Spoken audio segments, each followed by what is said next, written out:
Hello friends, எல்லாருக்கும் வணக்கம். இன்றைக்கி நம்ம நிக்கிஸ் கிச்சனில் நல்ல கிறிஸ்பியான பேபிகார்ன் 65 எப்படி பண்ணுறதுன்னு பார்க்கலாம் வாங்க.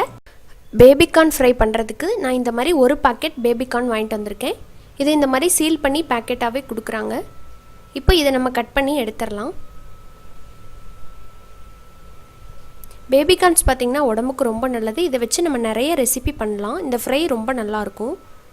இதை நம்ம வெளியே எடுத்து பார்த்தோம்னா சிலது பார்த்திங்கன்னா கொஞ்சம் சின்னதாக இருக்கும், சிலது கொஞ்சம் பெருசாக இருக்கும். நமக்கு ஃப்ரை பண்ணுறது ஈவனாக வர்றதுக்காக அந்த பெருசாக இருக்கிறத மட்டும் நான் ரெண்டாக கட் பண்ணி எடுத்துக்க போகிறேன். அப்போ தான் நல்லா கிறிஸ்பியாக வரும். இல்லாட்டி உள்ளே லைட்டாக வேகாத மாதிரி இருக்கும். அதனால் பெரிய பெரிய பீசஸ் மட்டும் இந்த மாதிரி கட் பண்ணிக்கலாம் ரெண்டாக. பாருங்கள், இப்போ எல்லாமே கட் பண்ணிட்டேன். இந்த குட்டி பீஸ் மட்டும் அப்படியே போட்டுற போகிறேன், ஏன்னா இது சின்னதாக இருக்கிறதுனால.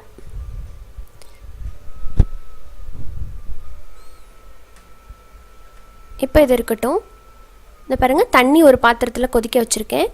இப்போ தண்ணி கொதித்ததும் இதை போட்டுடலாம். பேபிகார்ன்ஸ் எல்லாத்தையுமே போட்டுடலாம். போட்டுட்டு இது ஒரு 75% மேலேயே குக் ஆகணும். 80% அளவுக்கு நல்லா குக்காகி வரணும். அதுக்கப்புறம் தான் நம்ம போட்டு பொரிச்சு எடுத்துக்க போகிறோம். பாருங்கள், இப்போ நல்லா வெந்துருச்சு. இப்போ இதை வாட்டரை ட்ரெயின் பண்ணிவிட்டு ஒரு பிளேட்டுக்கு மாற்றிடலாம்.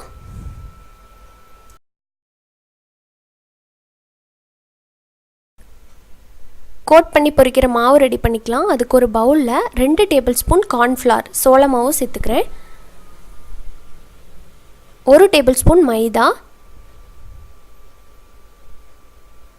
1 டேபிள் ஸ்பூன் அரிசி மாவு நல்லா கிறிஸ்பினஸ் கொடுக்கும்.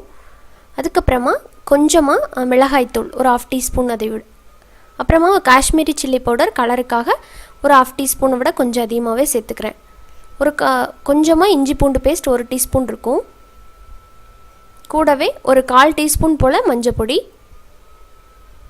அப்புறமா உப்பு தேவையான அளவுக்கு. கூடவே ஒரு அரை லெமனை நான் ஸ்குவீஸ் பண்ணி எடுத்துக்க போகிறேன் புளிப்பு சுவைக்காக.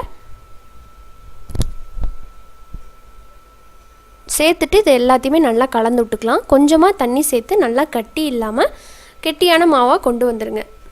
மாவு பதத்துக்கு நம்ம பிசைஞ்சு எடுத்துக்கலாம். பாருங்கள், இந்த அளவுக்கு பிசைஞ்சு எடுத்தாச்சு. இதில் எந்த லம்ஸும் இருக்கக்கூடாது. இப்போ நம்ம வேக வச்சு வச்சுருக்கிற பேபிகார்ன்ஸை சேர்த்து எல்லாமே நல்லா பக்கமும் மாவெல்லாம் கோட் ஆகிற மாதிரி நல்லா கலந்து விட்டுக்கலாம். இப்போ இந்த மாதிரி கோட் ஆகிருக்கணும்.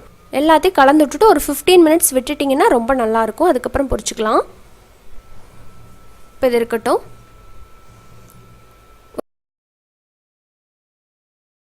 ஒரு 15 நிமிஷத்துக்கு அப்புறமா ஆயிலை மீடியம் ஹீட்டில் சூடு பண்ணியிருக்கேன். இப்போ இதை ஒன்றா போட்டு நான் பொரிச்சு எடுத்துக்க போகிறேன். கண்டிப்பாக மீடியமில் தான் இருக்கணும். ஹையில் வச்சிட்டிங்கன்னா உடனே கரிஞ்சிடும். ஆனால் உள்ளே வேகாத மாதிரி நல்லா கிறிஸ்பியாக வராது. மீடியமாக வச்சு சூடு பண்ணி இதை ஒன்றா போட்டு பொரிச்சு எடுத்துக்குங்க. அளவளவாக போட்டுக்குங்க. பாருங்கள், இப்போ நம்ம திருப்பி போட்டுடலாம். இப்போ இது ரெடி ஆகிடுச்சு. திருப்பி போட்டு நம்ம இதை ரெடி பண்ணி எடுத்துக்கலாம். இப்போ இது ரெடி. நல்லா கிறிஸ்பியாக வந்திருக்கு. அடுத்தடுத்த பேட்சை நான் இதே மாதிரி போட்டு பொரிச்சு எடுத்துக்க போகிறேன். இதில் லைட்டாக அந்த ஸ்வீட்னஸ் இருக்கிறதுனால நம்ம சேர்த்த காரப்பொடி எல்லாமே சேர்த்து ரொம்ப டேஸ்ட்டாக இருக்கும். பாருங்கள், எவ்வளோ கோல்டன் ப்ரௌனாக சூப்பராக வந்திருக்குல்ல. காஷ்மீரி சில்லியோட கலர், அப்புறமா நல்லா மொறுமொறுன்னு இருக்குது. நீங்களும் இதே போல் பேபிகார்ன் வச்சு ஃப்ரை பண்ணி பாருங்கள். ரொம்ப டேஸ்ட்டாக இருக்கும். காலிஃப்ளவர் சில்லி பிடிக்கிறவங்களுக்கும் இது கண்டிப்பாக ரொம்பவே பிடிக்கும். செஞ்சு பார்த்துட்டு ஃபீட்பேக் சொல்லுங்கள். உங்கள் குட்டீஸுக்கும் செஞ்சு கொடுங்க. பிடிச்சிருந்தா நம்ம சேனல் நிக்கிஸ் கிச்சனை சப்ஸ்கிரைப் பண்ணிக்கோங்க. கூடவே இருக்கிற பெல் சிம்பலையும் கிளிக் பண்ணிக்கோங்க. இன்னொரு இன்ட்ரெஸ்டான வீடியோவோட உங்கள் எல்லாரையும் மீட் பண்ணுறேன். நன்றி, வணக்கம்.